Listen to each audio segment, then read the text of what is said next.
juga menjawab pertanyaan saya yang terakhir juga untuk hari ini tentang apa sih Pak manfaat kalau kita ini purposeful living? Ya, baik. Terima kasih Mbak Ulfa.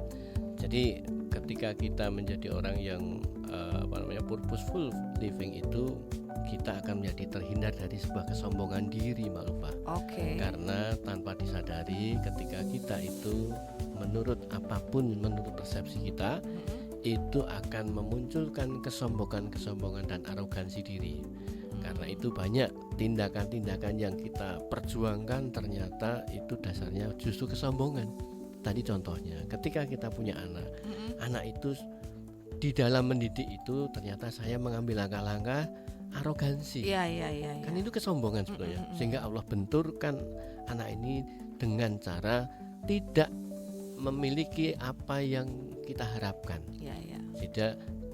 Jadi ada permusuhan di dalam persoalan ini. Ini yang mempersulit siapa? Kita sendiri.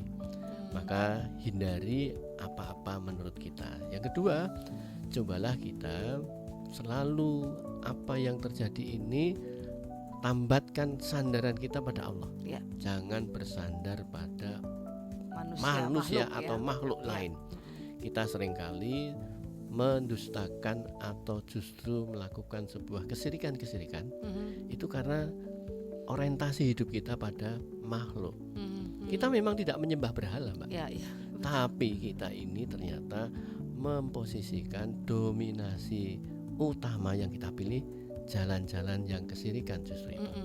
Tanpa kita sadari, Pak, tanpa kita sadari, tanpa kita ketahui tentang itu. Karena kita semua kalau sudah menurut kita itu, jadi kita nggak tahu. Nah, yang ketiga yang kita perlu sadar diri adalah semua kehidupan ini semua sudah by skenario Allah. Semua sudah terskenario, tertulis di Lauhul Mahfuz. Maka kita ini sebetulnya hidup ini sedang menjalani takdir satu ke takdir berikutnya. Maka kita hanya siap untuk menghadapi dan menerima takdir, bukan menghindari takdir. Maka agar takdir itu menjadikan kita menerimanya dengan baik, maka gunakan semua ilmunya yang memberi takdir, sehingga takdir kehidupan ini semua indah. Walaupun menurut fakta dan bukti, menurut indrawi tidak menyenangkan. Karena sesuatu yang tidak menyenangkan bukan berarti itu sebuah kebaikan. Sesuatu yang menyenangkan belum tentu itu kebaikan. Kan begitu. Nah, hidup ini sesuatu yang sangat berharga sekali bagi kita.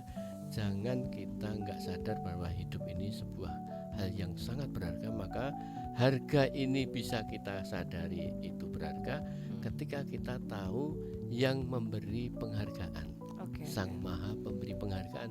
Maka jangan hidup ini kita nilai dari manusia, karena manusia seringkali nggak tahu menghargai apa yang sangat berharga dalam hidup ini, termasuk terhadap diri sendiri. Begitu Mbak Ulfa, teman sahabat mulia.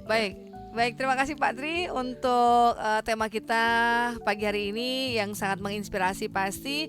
Dan insya Allah minggu depan kita ketemu lagi. Insya Allah. Di jam yang sama dari jam 9 pagi sampai jam 10. Saya Ulfa Asika pamit dulu, sahabat mulia, ketemu lagi besok. Selamat pagi, assalamualaikum and bye for now.